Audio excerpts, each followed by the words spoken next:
শুক্রবার ও শনিবার রাতের বৃষ্টিতে জলমগ্ন রায়গঞ্জ শহরের একাধিক ওয়ার্ড। রবিবার পর্যন্ত জল না নামায় চরম দুর্ভোগে শহরবাসী। ক্ষুব্ধ বাসিন্দারা পথ অবরোধ করে তুললেন প্রশাসনিক ব্যর্থতার অভিযোগ।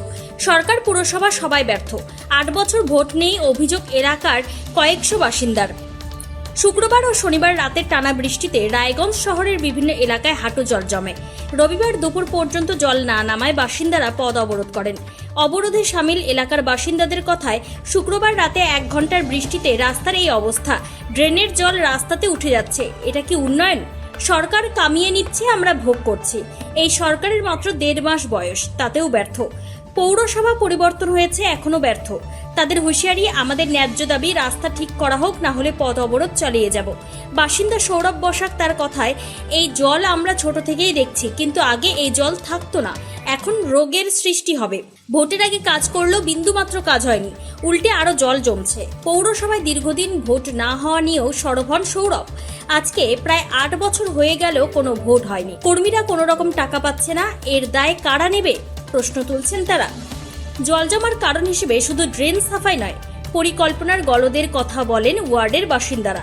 এই বিষয়ে পুরো এলাকার এক বাসিন্দা সৌরভ বসাক কি জানাচ্ছেন শুনবো।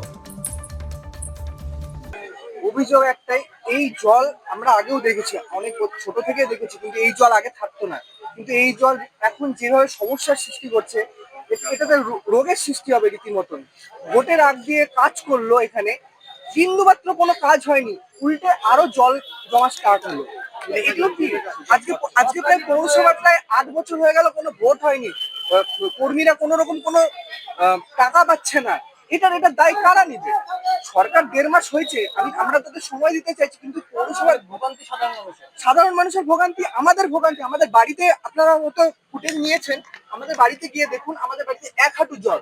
কি করে জলগুলো যাবে? জলগুলো 12 ঘন্টা 14 ঘন্টা 15 ঘন্টাও যাচ্ছে না। শুধু কি ড্রেন পরিষ্কারের জন্য কি জল আটকে আছে? কি মনে হচ্ছে? শুধুমাত্র ড্রেন পরিষ্কারের জন্য না, আমাদের পরিকল্পনাই একদম খারাপ হয়ে গেছে। আমাদের যে রাস্তাঘাট, আমাদের যে ড্রেনের ব্যবস্থা, প্রত্যেক নিকাশি ব্যবস্থা, প্রত্যেকটার পরিকল্পনা আমাদের খারাপ।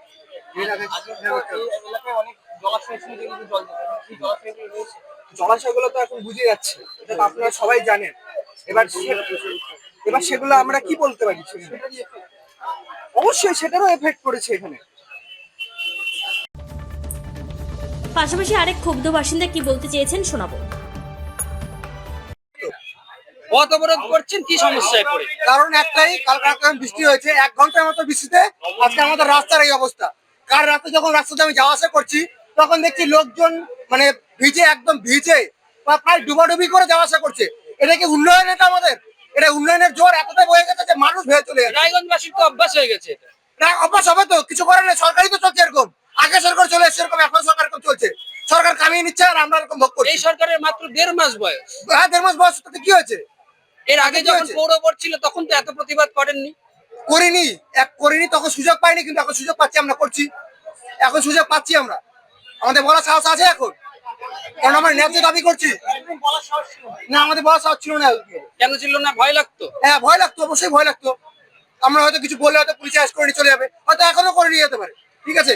কিন্তু আমাদের ন্যায্য দাবি যে আমাদের রাস্তা ঠিক করা হোক, তাহলে আমরা এভাবে চালিয়ে রাখবো। কি কারণে হচ্ছে? কারণ একটাই, বৃষ্টির ড্রেনের জলগুলো রাস্তাতে পৌঁছে যাচ্ছে, মানুষ এখানে পাড়িরা কাজে যাচ্ছে, কিভাবে কাজে যাচ্ছে, কিভাবে কর্ম করে যাচ্ছে, একটা ভ্যানেলা কোথায় কোথায় যাচ্ছে, আপনারা সবাই যদি খোঁজ রাখছেন, একটুকু পরিষ্কার হচ্ছে না জল। পৌরসভাতে এর আগের পৌর বোর্ড পরিকল্পনা করেই করেছিল, এগুলা করেছিল তো, কিন্তু এখন পৌরসভা পরিবর্তন হয়েছে, এখনো ব্যর্থ, এখনো যিনি আছেন তিনি ব্যর্থ, সরকার যিনি আছেন তিনিও ব্যর্থ, তার বয়স যত মাসই হোক তিনিও ব্যর্থ, তিনি টাকা কামাতেই ব্যস্ত। বাস। যত তাড়াতাড়ি প্রশাসন দিকটির দিকে নজর দিয়ে সমস্যার সমাধান করবে, ততটা দ্রুত তারা এই ভোগান্তি থেকে মুক্তি পাবে বলে দাবি ওই এলাকার বাসিন্দাদের। রায়গঞ্জ ঘুরে নিজস্ব প্রতিনিধির রিপোর্ট, টাইমস 14 বাংলা।